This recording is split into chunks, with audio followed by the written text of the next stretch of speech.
Morning guys. Well, as you all know, we are now virtually on a lockdown, which I have to say is the best thing that this government could do at the moment with all those idiots out there. And it's going to give the supermarkets some breathing space to restock, so that's a bonus. But anyway, I'm not going to say any more about that matter. But there's one thing I will say. Now, this might be a bit of a plug, but I'm going to do it on behalf of a friend.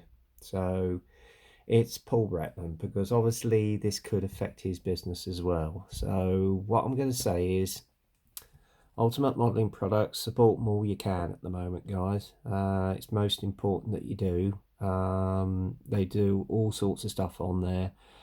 Airbrush cleaner, thinners, the lot, and even some accessories. So there you go. Just give them as much support as you can at this critical time. Okay. Anyway, plug over. Well, it's essential because it's a family business, so you know you've got to give them all their support as much as you can. So there you go. Anyway, that's that done. I might get this video taken down, but I don't give a fuck. I'm trying to help a friend out here, so there you go. Anyway, let's get on to the main subject of the matter, which is this inbox review.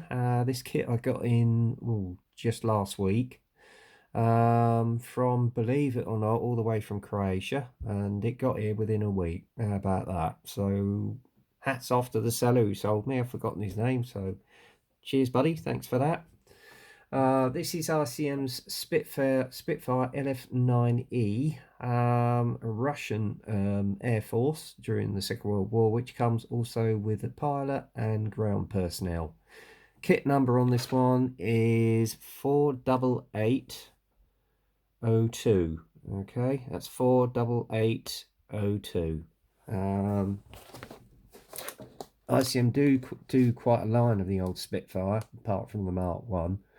I think they mainly do the latter marks. This is one I actually got in because it comes with a crew, so this might be a project for a future date.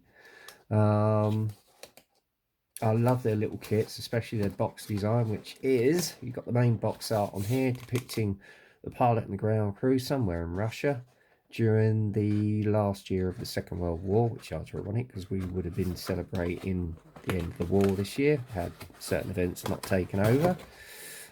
We still might, you don't know. And it comes with an already sealed box in there with a flip lid, which you can see here, which comes in handy, and you get one bag full of sprues, and that's a resealable bag as well. So what we'll do, we'll proceed with that. And on the other side of the box here, you've got the actual one and only option of the Spitfire. I do like this scheme, particularly with the white tail and this line down the side. Now, I'm not sure what ICM decals are like, but I'm going to see if I can get some aftermarket on this version or any other Russian Spitfire, so we'll see. And then you've got a little bit of info on the back here about the actual kit lengths, etc. And obviously it comes from Kiev in the Ukraine. So I got that wrong. It came from the Ukraine. So there you go. Yeah, so without further ado, what we'll do, as you know me, I normally get the instruction manual out. Well, actually we've got two boxes of sprues. You've got the main kit, which is the actual Spitfire itself, and then obviously you've got the figures which come afterwards. So there you go. Put them aside for a minute. And as you can see here on the instruction sheet, comes in a little pamphlet in two parts. Actually, that's your colour call out. Hang on.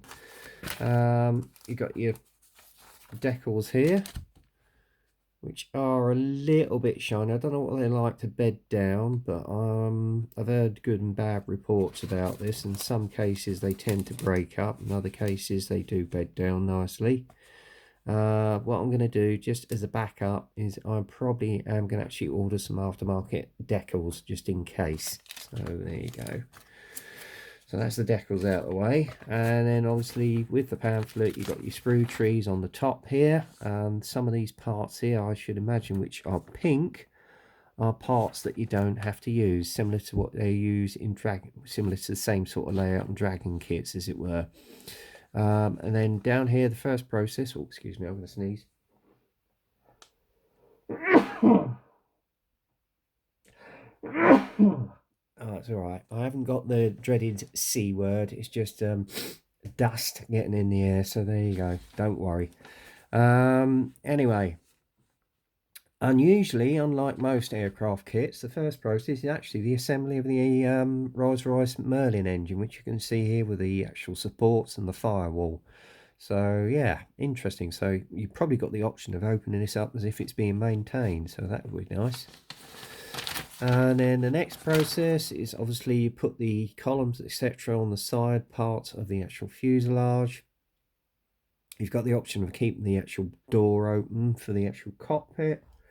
And then obviously you've got the internal framework with the engine, which goes into the engine bay. Pop that in and then put the two fuselage halves together. And then you've got the assembly of the cockpit here, which you can see. And up here. And then that goes up underneath through the fuselage. And then the next process is obviously the fitment of the wings, which you can see here along with the cannon, so you can have the cannon bay open up if you want to. And then obviously you put the engine cover on if you should so wish, and then obviously you've got the option with the canopy, etc., and the aerial mast, and then fitting the rudder on. Actually, that's jumped a bit. Oh yeah. And then obviously you've got the assembly of the undercarriage, which is down here. I'm getting out of shot, sorry about that, guys. And then the assembly of the propeller hub, and then put all the air filters and the radiators, undercarriage bays on, and that is it, job done. Now the color callouts are all Model Master color callouts, but if you've got the Hobby Color app, then you can actually convert the colors to that, as it were. So there you go. So that's basically it. And then obviously on the second sheet you've got all the color callouts for the figures, which you can see here on the sprue tree, and that's actually taken from an actual photograph. And I must admit, ICM figures do look rather nice with the detail, I have to say. And then on the back here you've got the color callouts for the figures, which you can see. Okay. And then obviously the one for the Spitfire, which is of an aircraft. I don't know. It just says World War II Soviet. Oh, actually, sorry. It's from Spitfire, which was piloted by Lieutenant V.A. Matsievich. I think I pronounced that right. 26 Giap, Leningrad area, spring 1945. So there you go. And it's the version with the clip wings, so that makes it even more interesting. So there you go. And now we'll look at the actual kit itself. Okay, so we'll pop that away along with the decals and have a look at the kit itself. So bear with me. As I say, it's in a resealable bag. We'll get the parts out of the bag, and you've got 1, 2,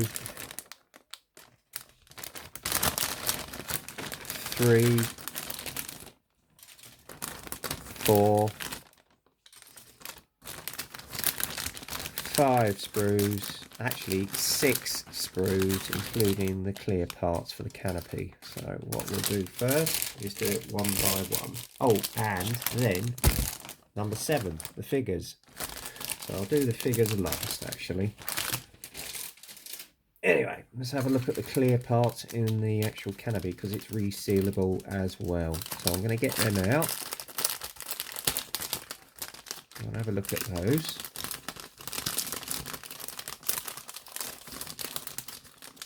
He says. Same as last one. Sorry about the crinkling of the bags.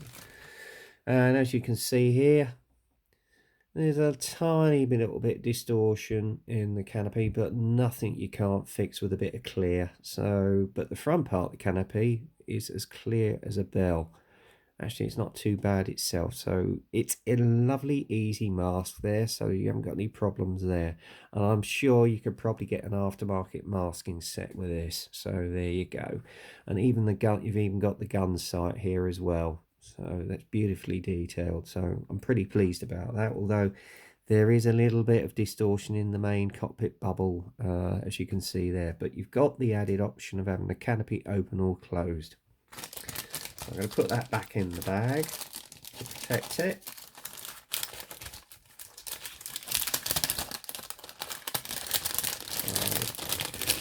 Pretty good so far. Oh, and by the way, Edouard do actually do some aftermarket sets for these as well. Okay. So that's the first part sorted.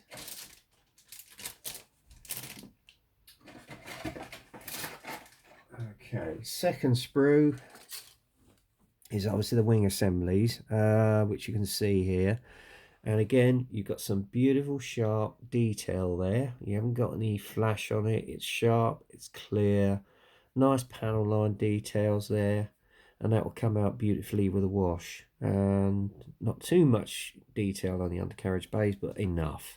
And obviously you've got the option of having the weapons bays opened as well, as if they're working on it. So there you go. Very nicely done, I have to say, guys. That. And then we've got the radiators and assemblies. Now interestingly, you've got the wing parts for the Mark 8, which is the extended high level wing version, which if you remember, I did have one of these in my stash and reviewed it some years ago. So that's quite interesting. And obviously if you're doing another version of the Mark 9 other than this, outside the box, excuse the pun, maybe with some aftermarket decals, you can do so with the wing edges here, but I will probably build this just as the version depicted. And you've also got the bomb here, because obviously it was used as a fighter bomber as well. There's your Browning machine gun, which is nicely detailed, although there is a little bit of flash, so you probably just have to sand that off, so that's not a problem. You've got your bomb racks here as well, which are nicely detailed, as you can see there. That's the lower part of the nose there as well. That looks like the mirror for the actual cockpit, and then obviously you've got the air filters here, air inlets, etc. So not bad. There you go. And interestingly, on this one you've got an extended tank, which would be for a Malta version. So I wonder if they are going to bring out a Malta version. And then again, you've got another bomb rack here, you've got rockets, etc., which you can see here. Sorry, I'm not getting into the camera shot. And then obviously got the overwing panel units for the gun bays, and then the air filter there, rudders, and tailplanes right there. They've got two sets of tailplanes, which is interesting. So I don't know. Maybe that's for another variant of a Spitfire, I don't know. But that is not too bad. There's a nice fabric effect on the tailplane here as well, the rudder here, sorry. So yeah, that's really nicely done. Next sprue is the fuselage halves, and there's some nice internal cockpit detail right here, as you can see. And various lumps and bumps. You've got the nose hub here, parts of the engine, the parts of the Merlin engine, which you can see here. So if I get it into focus. Come on, you bugger, focus. As you can see, there's the parts of the Merlin engine and the engine support struts, as well as the actual exhaust stubs. I might drill them out with a little drill there, so I'll have a look at that. And then obviously you've got the propeller hubs as well, which you can see here. There you go. And finally, you got the other side of the fuselage. Again, there's some nice panel line detail on here, if I can get it into focus. There you go. And then you've got the internal framework for the cockpit and the control panel, which I have to say is beautifully detailed. I mean, look at that. Isn't that gorgeous? So I don't think you're going to need a lot of aftermarket for this if you wanted to sort of detail it up a little bit. And there's the engine firewall, and there's some nice detail on there as well. So yeah, I have to say I'm quite impressed with this kit. And again, on the inside you've got the internal workings. You'd have to cut if you wanted the cockpit open, obviously you'd have to cut that out right there. And then obviously you've got the one replacement right there to go in, so I may well do that. And then obviously you've got your MG guns there as well, and the actual covers for them as well. So yeah, very impressed with this, I have to say. It's a lovely looking little kit. And then what I'll do is just put this back in its bag, because obviously I don't want to lose any parts. Now, where did I put the bag? Ah, here it is. I'm just going to pop them back in, so excuse the crinkling. I have to say, this does look a lovely little kit. I may well go the aftermarket route just to sort of boost it up a little bit. But you can find them online on eBay, and they do a lot of aftermarket sets for ICM Spitfires. I have to say, I haven't actually built an ICM kit yet, so I don't know what they're like. But it does look a lovely little kit, so we shall see. If I get time this year, I may well build this one later this year, we'll see. Because I need to do something to sort of commemorate the end of the war in Europe, and obviously over in Russia as well, so we shall see. I'll pop that in there. Although I'm very tempted to get the retooled Tamiya Mark 1 Spit, because obviously we're coming up to the 75th anniversary, well, 80th anniversary of the Battle of Britain, and obviously Dunkirk, etc. But obviously with the current situation, everything's been curtailed this year, unfortunately. So I've got all the parts back in the bag. I'm just going to put that back in the box. That's done. And now we'll move on to the figures. So let's have a look at the figures.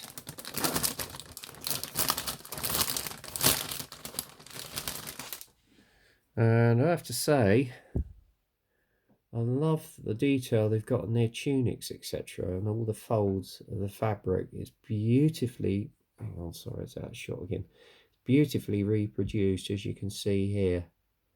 And even the, even the mold on the actual faces is very well caught.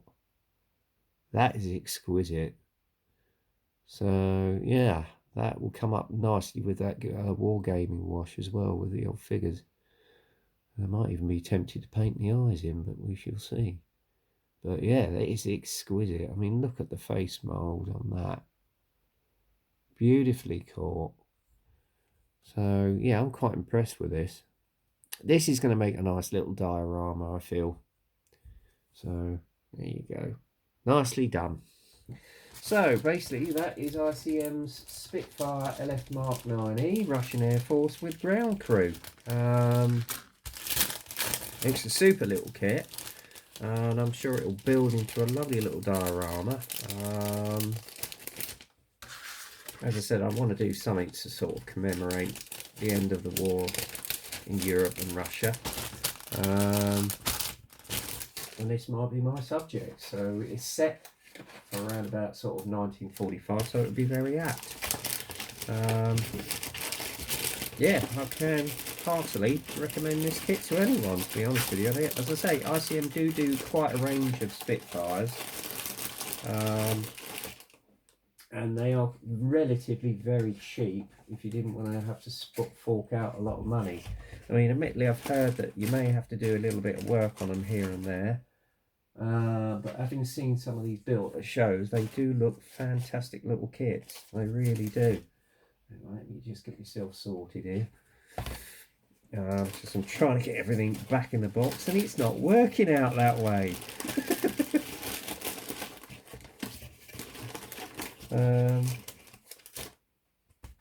There we go. Right, that's the end of that one. I'm going to do a few box reviews while this is all going on, because I've got some new kits in my stash, as you saw from my last stews back at the bench, and I'll be doing a few, so that'll keep you entertained.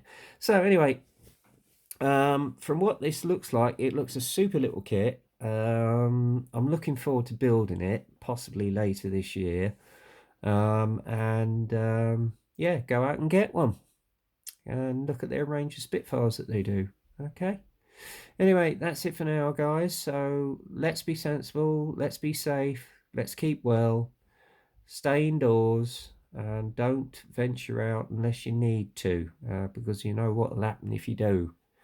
You'll get arrested by the police and fined. So don't be silly. Stay safe. Anyway, that's it for now, guys. So until the next time, get kit crazy, happy modelling, and I'll speak to you soon. Cheers.